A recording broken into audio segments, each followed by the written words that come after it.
வாழ்க வையகம், வாழ்க வையகம், வாழ்க வளமுடன். குரு வாழ்க, குருவே துணை. நண்பர்களுக்கு வணக்கம். நம்ம இந்த பதிவுல என்ன பார்க்க போறோம் அப்படின்னா,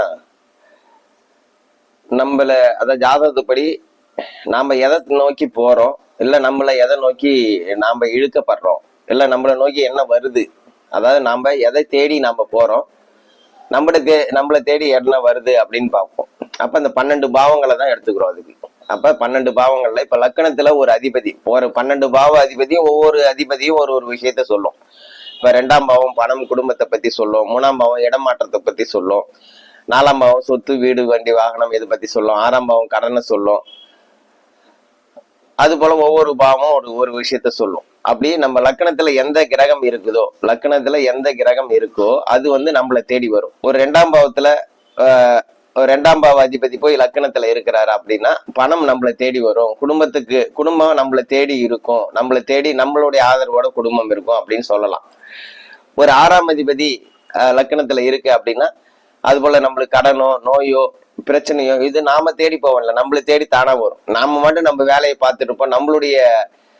நம்மளை தேடி ஒரு பேங்க்ல ஒரு பினான்ஸ் கம்பெனி நம்மளுக்கு கடன் கொடுக்குறேன்னு வருவாங்க. பிரச்சனை, தேவையில்லாத பிரச்சனை நம்மளை தேடி வரும்.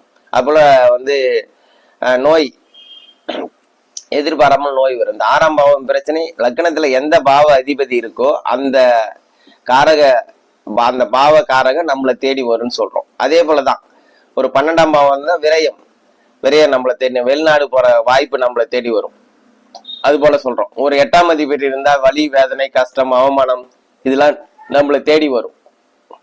இதேதான் நம்ம லக்னாதிபதி போய் ஒரு இடத்துல இருக்கிறாங்க, லக்னாதிபதி போய் ஒரு 5ஆம் இடத்துல இருக்கிறாங்க. அப்ப 5ஆம் இடத்துல இருக்கும்போது அந்த மன மகிழ்ச்சி, சந்தோஷம் இது சார்ந்த சிந்தனை தான் அதிகமா இருக்கும். காதல், ஒரு ரசிப்பு தன்மை அதுதான் இருக்கும். லக்னாதிபதி போய் 6ல இருக்கிறாங்க, இவருடைய எண்ணங்களோ இவருடைய செயல்பாடுகளோ கடன, நோய், வழக்கு இது சம்பந்தப்பட்ட சிந்தனையா இருக்கும். இவரு தான் வேலையை தேடி ஓடணும்.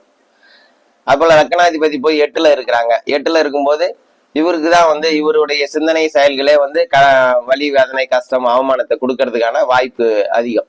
ஓகேங்களா? லக்னாதிபதி போய் 2ல இருக்கிறாங்க, இவருடைய சிந்தனை பணம் சார்ந்த சிந்தனையும் இவருடைய குடும்பம் சார்ந்த சிந்தனையும் தான் அதிகமா இருக்கும். லக்னாதிபதி போய் 7ல இருக்கிறாங்க, இவரு தான் மனைவியை தேடி போகணும். அந்த மனைவி இவர்கிட்ட வரமாட்டாங்க. இவரு திருமண வாழ்க்கையில மனைவியை தேடி மனைவி கிட்ட போய் பேசணும். அது போல தன்மை. அதே போலதான் லக்னத்துல இருக்கிற கிரகத்தையும் எடுக்கலாம். லக்னத்துல ஒரு புதன் இருக்குன்னா தாய்மாமா மேல பெரிய அன்பு இருக்கும். லக்ன சந்திரன் இருக்குன்னா அம்மா மேல அன்பு இருக்கும். அப்படி நம்ம லக்னத்துல இருக்கிற கிரகமும் லக்னாதிபதி போய் எங்க இருக்கிறாரு அப்படின்றத வச்சு நம்ம சிறப்பா பலன் சொல்லலாம். நீங்களும் உங்க ஜாதகத்துல ஆய்வு பண்ணி பாருங்க. மீண்டும் ஒரு சிறப்பான பதிவுல சந்திக்கலாம். நன்றி நண்பர்களே.